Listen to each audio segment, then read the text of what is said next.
Abscond ಆಗಿರುವಂತಹ ಪ್ರಜ್ವಲ್ ರೇವಣ್ಣ ಅವರನ್ನ ಮರಳಿ ಭಾರತಕ್ಕೆ ಕರೆತರೋದಕ್ಕೆ ನಾನಾ ಪ್ರಯತ್ನಗಳು ಆಗ್ತಾ ಇದೆ.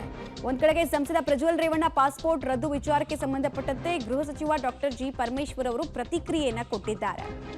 ಪಾಸ್ಪೋರ್ಟ್ ರದ್ದಾದ್ರೆ ಪ್ರಜ್ವಲ್ ವಿದೇಶದಲ್ಲಿ ಇರೋದಕ್ಕೆ ಆಗಲ್ಲ. ಸಿಎಂ ಪತ್ರವನ್ನ ಬರೆದ್ರೂ ಕೂಡ ಯಾವುದೇ ಬೆಲೆ ಸಿಗಲಿಲ್ಲ ಅನ್ನೋ ವಿಚಾರವನ್ನ ಕೂಡ ಹೇಳ್ತಾ ಕೇಂದ್ರ ಸರ್ಕಾರದ ಕಾರ್ಯವೈಖರಿಗೆ ಅಸಮಾಧಾನವನ್ನು ವ್ಯಕ್ತಪಡಿಸಿದ್ದಾರೆ ಹಾಗೂ ವೋಟ್ ಮಾಡೋ ಕೆಲಸ ಆಗ್ತಾ ಇದೆ. ವಿದೇಶಾಂಗ ಇಲಾಖೆ ಪ್ರಧಾನಿ ಕಚೇರಿಗೆ ಮಾಹಿತಿಯನ್ನ ಕೊಡ್ಲಿಲ್ವಾ ಅಂತೆಲ್ಲ ಕೇಂದ್ರದ ಕಾರ್ಯವೈಖರಿ ಪ್ರಜ್ವಲ್ ವಿಚಾರದಲ್ಲಿ ಸಮರ್ಪಕವಾಗಿಲ್ಲ ಅನ್ನೋದನ್ನ ಹೇಳೋ ಪ್ರಯತ್ನವನ್ನ ಪರಮೇಶ್ವರ್ ಅವರು ಮಾಡ್ದಂಗೆ ಕಾಣಿಸ್ತಾ ಇದೆ. ನಾನು ಕೂಡ ಮಾಧ್ಯಮದಲ್ಲಿ ಗಮನಿಸಿದ್ದೇನೆ. ಯಾತಕ್ಕೆ ಅವರು ಆ ರೀತಿ ಹೇಳಿದರು ಅಂದರೆ, ಪ್ರಧಾನಮಂತ್ರಿ ಕಚೇರಿ ವಿದೇಶಾಂಗ ಕಚೇರಿಗೆ ತಿಳಿಸಿಲ್ಲ ಅಂತ ಆಯ್ತಲ್ಲ. ಮೊನ್ನೆ ಮುಖ್ಯಮಂತ್ರಿಗಳು ಬರೆದಂಥ ಪತ್ರ ಏಪ್ರಿಲ್ ತಿಂಗಳಲ್ಲೇ ಬರೆದಿದ್ದಾರೆ. ಅದು ನಮಗೆ ಬಂದೇ ಇಲ್ಲ. 21ನೇ ತಾರೀಕು ಮೇ 21ಕ್ಕೆ ಬಂದಿದೆ ಅಂತೇಳಿ ವಿದೇಶಾಂಗ ಸಚಿವರು ಹೇಳ್ತಾರೆ ಅಂದರೆ, ಪ್ರಧಾನಮಂತ್ರಿಗಳ ಪತ್ರ ಏನಾಯಿತು?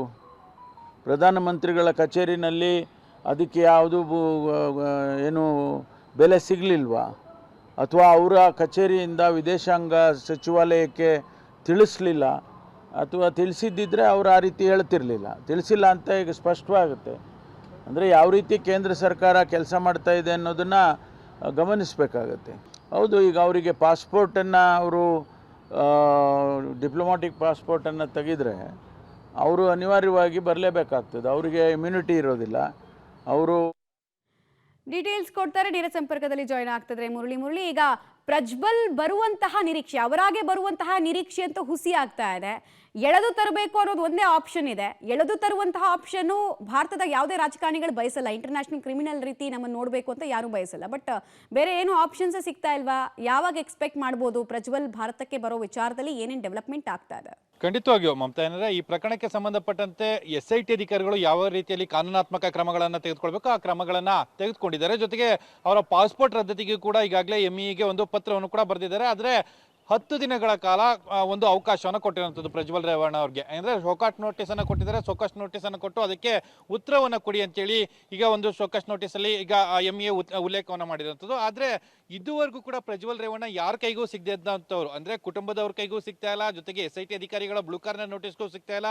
ಲುಕೌಟ್ ನೋಟಿಸ್ಗೂ ಕೂಡ ಯಾವುದೇ ರೀತಿಯ ರೆಸ್ಪಾಂಡನ್ನು ಮಾಡ್ತಾ ಇಲ್ಲ. ಇವೆಲ್ಲ ಕೊಟ್ಟರು ಕೂಡ ಯಾವುದೇ ರೀತಿ ರೆಸ್ಪಾಂಡ್ ಮಾಡಿದಂಥವ್ರು MEE ಶೋಕಾಸ್ ನೋಟಿಸ್ಗೆ ಯಾವ ರೀತಿಯಲ್ಲಿ ಉತ್ತರವನ್ನು ಕೊಡ್ತಾರೆ ಅನ್ನೋದು ಸಾಕಷ್ಟು ದೊಡ್ಡ ಮಟ್ಟದ ಕುತೂಹಲ ಇರುವಂಥದ್ದು. ಯಾಕಂದರೆ ಅವರು ಎಲ್ಲಿದ್ದಾರೆ, ಯಾವ ದೇಶದಲ್ಲಿ ಅಡಗಿದ್ದಾರೆ, ಏನು ಅನ್ನೋದ್ರ ಬಗ್ಗೆ ಕೂಡ ಯಾವುದೇ ರೀತಿಯ ಮಾಹಿತಿಗಳು ಸಿಗ್ತಾ ಇಲ್ಲ.